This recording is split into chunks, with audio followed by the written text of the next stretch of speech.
کچھ انہوں نے پروگرام تو بنا لیا تھا، اپنی زندگی بے ترتیب گزاریں گے تو خیالات بکھریں گے. آج نہ ہر تیسرا بندہ کہتا ہے کہ جناب وسوسے بڑے آتے ہیں، ہر چوتھا بندہ کہتا ہے دل میں بڑے بڑے خیالات آتے ہیں. میں اس نتیجے پہ پہنچا ہوں، میڈیا دیکھ دیکھ کے، رنگ رنگ کی کہانیاں سن کے، رنگ رنگ کی سٹوریاں سن کے، کوئی کیا کہہ رہا ہے، کوئی کیا کہہ رہا ہے، گمسان کا ران پڑا ہوا، اللہ جانے کون سچا کون جھوٹا کیا بن رہا. یہ چیزیں ذہن میں اتنی پختہ ہو جاتی ہیں کہ وسوسے ہی وسوسے، خیالات ہی خیالات، تصورات ہی تصورات. وہ لوگ جو اپنے مصلح کے ساتھ جڑے ہوئے تھے، جو اپنی تلاوت وقت پہ کرتے تھے، جو وظائف وقت پہ پڑھتے تھے، جو درود تاج اتنا سونا پڑھتے تھے، اتنا سونا پڑھتے تھے کہ پاکستان میں بیٹھ کے پڑھ رہے ہوتے تھے تو لگتا تھا گنبد خضرا سامنے موجود ہے. اتنے ذوق سے حضور کی بارگاہ میں اپنے آپ کو پیش کرتے تھے تو وہ لوگ سکون میں رہتے تھے. انہیں خوابیں اچھی آتی تھیں، ان کی فکریں مضبوط رہتی تھی، ان کے ذہنوں میں کوئی تناؤ نہیں تھا. اب تو بہت سارے لوگ ایسے ہیں کہ اللہ تعالیٰ معاف کرے، آنے والے وقت میں سب سے زیادہ دوائی گردن کی درد کی کھایا کریں گے، کیونکہ 3 گھنٹے تو موبائل پہ جھکے رہتے ہیں. تو کیسے نظام آگے بڑھے گا؟ عزیز بھائی، وقت کی میان سے جو ایک دفعہ تیر نکل گیا دوبارہ پلٹ کے اس میں داخل نہیں ہوگا. اپنے وقت کو بچا لیں، اپنے لمحات کو ضائع ہونے سے بچا لیں. یہ بڑے قیمتی ہیرے ہیں. یہ آپ کو اللہ نے وسعت دی ہے، آسانی دی ہے، فراغت دی ہے. تو نبی پاک صلی اللہ علیہ وسلم نے فرمایا یہ رب کی نعمت ہے. ہم نہ اپنے بزرگوں کو کبھی دیکھتے ہیں نا جی، حضرت شیخ ابراہیم کہتے ہیں قاضی ابو یوسف رحمۃ اللہ علیہ شدید بیمار تھے، امام مالک رحمۃ اللہ علیہ کے شاگرد ہیں. تو یہ آئمہ کا تھوڑا بہت اختلاف بھی ہوتا ہے بعض اوقات فقہی مسائل میں. آپ کو پتہ ہے امام اعظم ابو حنیفہ کے شاگرد ہیں اگرچہ قاضی ابو یوسف، لیکن ادب کے ساتھ بعض مسائل کے اندر انہوں نے اپنی رائے مختلف بھی پیش کی. تو کہتے ہیں وہ شدید بیمار تھے، اتنے بیمار تھے کہ غشی کا عالم طاری تھا. تو میں ان کی تیمارداری کرنے چلا گیا. ہم جب بیمار پڑے ہوتے ہیں کچھ ہے یاد رہتی ہے، کیونکہ مشن ہی کوئی نہیں. بیمار ہے، بچے بھی سائڈ پہ لے جاؤ، میری طبیعت نہیں ٹھیک، کچھ نہیں کرنا، کیونکہ پہلے بھی کچھ نہیں کرتے تھے. تو اب تو ویسے بیمار ہیں، اب ہم نے کیا کرنا، کچھ کرتے ہی نہیں. قاضی ابو یوسف رحمۃ اللہ علیہ شدید بیمار تھے. شیخ ابراہیم فرماتے میں تیمارداری کرنے کے لیے حاضر ہوا. ان کو غشی طاری تھی، اچانک ان کی آنکھ کھلی، شدید بیمار ہیں، اٹھ کے بیٹھا نہیں جا رہا، لیکن مقصد ہے نا زندگی میں کوئی.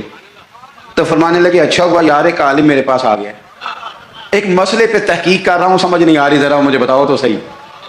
اس حال میں بھی آپ مسئلوں پہ تحقیق کر رہے ہیں، اس حال میں بھی کتاب و سنت کی بات، اس حال میں بھی اصول فقہ کی باتیں. کہا حضور فرمائیے. تو آپ فرمانے لگے یہ بتاؤ کہ یہ جو حج کے موقع پر رمی کی جاتی ہے، جمرات کی، کنکر مارے جاتے ہیں، تو یہ پیدل مارنا افضل ہے یا سواری پہ؟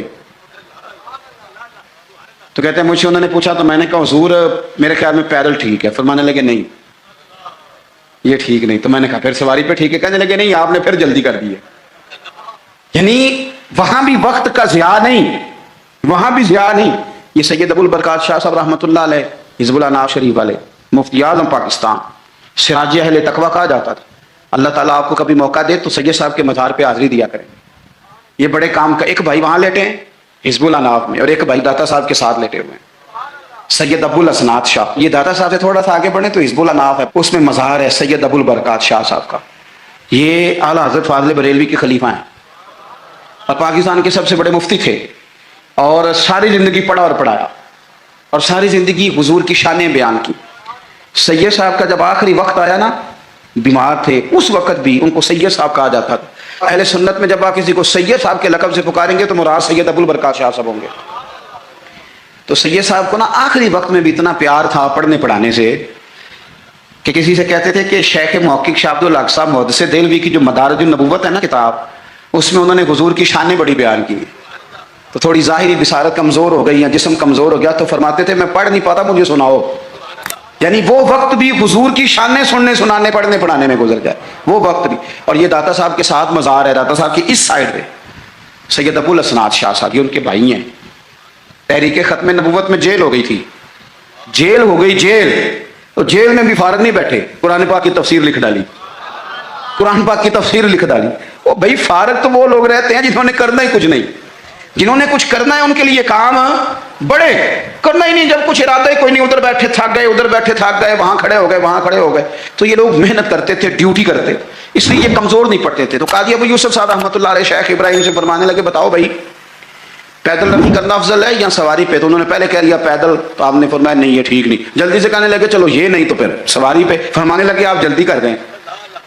تو کہ حضور آپ فرمائیں، تو رائے دیتی ہیں، یہ رائے اپنی فقہ کے لوگ ہیں نا، رائے دیتے ہیں. فرمانے لگے میری رائے تو یہ ہے کہ جس رمی کے بعد اور رمی ہے، یعنی 3 دن رمی ہوتی ہے نا، کہنے لگے جس رمی کے بعد اور رمی ہے، یعنی 10 کی رمی کرتے ہیں آپ، کنکر مارتے ہیں تو پھر 11 کو بھی مارنے ہوتے ہیں، پھر 12 کو بھی مارنے ہوتے ہیں. قاضی صاحب فرمانے لگے جس رمی کے بعد اور رمی ہو وہ پیدل افضل ہے، اور جس رمی کے بعد اور رمی نہ ہو وہ سواری بھی افضل ہے. آخری وقت میں بھی کتاب و سنت کی بات، آخری وقت میں بھی پڑھنے پڑھانے کی بات، آخری وقت میں بھی اللہ رسول کے رضا والی بات. تو میرے عزیز یاد رکھیں گے آپ، وقت کو ہم نے بچانا ہے. دیکھیں اسلام وقت کا کتنا پابند ہے. فجر اپنے وقت پہ، ظہر اپنے، اور عصر، مغرب. یہ کبھی ہوا ہے کہ چلو مغرب آج آدھا گھنٹہ پہلے پڑھ لو؟ کتاب موقوتا، پورے وقت پہ. عشاء اپنے وقت پہ، حج اپنے، وہ بھائی 9 ذی الحج کو ہی ہوگا، نہ 8 کو ہوگا نہ 10 کو ہوگا، اس نے اپنے وقت پہ ہونا ہے. رمضان کے روزے اپنے، سحری وقت پہ، افطاری وقت پہ. مسلمان جب تیری ہر شے وقت پہ ہے تو وقت کا خیال رکھتا کیوں نہیں؟ وقت کا خیال رکھے. اور ایک بات یاد رکھیں، وقت کو اپنے قبضے میں کر لیں، ورنہ یہ مانتا کوئی نہیں کسی کی. امام شافعی کہتے تھے یہ تلوار ہے، اگر وقت کی تلوار تم نے اپنے ہاتھ میں رکھ لی تو تم بڑی مشکلوں کو کاٹ دو گے، اور اگر یہ تلوار تم نے اپنے ہاتھ میں نہ رکھی تو یہ تلوار تمہیں کاٹ دے گی. یعنی وقت کسی کا انتظار نہیں کرتا. صبح ہوئی تھی تو جس نے صبح سے کچھ کیا ہے، ورنہ دن تو بیت ہی گیا. ورنہ تو پھر بھائی صبح تو ہو ہی گئی، تو کیوں نہ کچھ کر لیں، کچھ پروگرام بنا لیں. یہ ہمارے بزرگ ہمیں مشورے دیتے ہیں. ذرا سننا، بات ختم کرنے لگا ہوں. بزرگ مشورہ دیتے ہیں، کہتے ہیں اٹھ فریدہ ستیا. مان لینا مشورہ بابا صاحب کا. یہ ستیا سے مراد کیا ہے؟ یہ جو تو غافل ہو گیا ہے نا، کہتے ہیں تو اقترب للناس حسابهم وهم فی غفلۃ معرضون. وقت حساب قریب آ گیا، ابھی بھی لوگ غافل ہیں. اور ماننے لگا یہ تو غافل جو ہو گیا نا، یہ ستیا سے مراد یہ ہے کہ غفلت سے اٹھ نہ فریدہ ستیا. اوے داڑھی آ گیا ہی پور، اگا نیڑے آ گیا ہی تے پیچھا رہ گیا ہی دور. کہنے لگے اور کچھ نہیں کر سکتا تو مسجد میں جھاڑو ہی دے. اٹھ نہ فریدہ ستیا، جھاڑو دے مسیت. اور تو ستا ہے تے رب جاگدا، تیری ڈاڈے نال پری. پھر فرمانے لگے اٹھ نہ فریدہ ستیا، چل خلقت ویکھنی جا، تے متے کوئی مل جائی بخشیا تے تم ہی بخشیا جا. اس سے مراد کیا ہے؟ کہنے لگے اٹھ نہ چل، اور کچھ نہیں تو کسی نیک کی صحبت نہیں بیٹھ چل کے. اٹھ نہ فریدہ ستیا تے خلقت ویکھن جا، متے کوئی مل جائی بخشیا، تم ہی بخشیا جا. اپنے وقت کو، جوانوں اگر تم وقت کے مطابق کام کرنے لگ گئے تو بڑا کچھ تمہارے ہاتھوں میں ہے، اور اگر وقت تمہارے ہاتھ سے نکل گیا تو کچھ بھی ہاتھ نہیں رہے گا. اقبال نے اپنے بیٹے کے نام نظم لکھی تھی، کہا تھا دیار عشق میں اپنا مقام پیدا کر، نیا زمانہ اور نئے صبح و شام پیدا کر. اور میرا طریق امیری نہیں فقیری ہے، تو خود ہی نہ بیچ، غریبی میں نام پیدا کر، غریبی میں نام پیدا کر، غریبی میں. کیا تمہارا یہ خیال ہے کہ مالک نے تمہیں بیکار پیدا کر دیا؟ تم 9 ماہ اپنی ماں کے بدن میں رہے، بہت سی تکلیفیں سہ کر اس نے تمہیں جنم دیا. دنیا میں آنے کے بعد کئی بیماریاں، کئی تکلیفیں، کئی آزمائشیں، کئی دکھ، کئی سکھ، کہیں دھوپ کہیں چھاؤں. تو کیا یہ سارا سلسلہ بیکار تھا؟ کیا یہ عبث ہے؟ اللہ فرماتے ہیں کیا تم نے یہ گمان کر لیا ہے کہ تمہیں رب نے بیکار پیدا کیا ہے؟ تم کیا سمجھتے ہو تمہیں لوٹ کر اس کی طرف جانا نہیں؟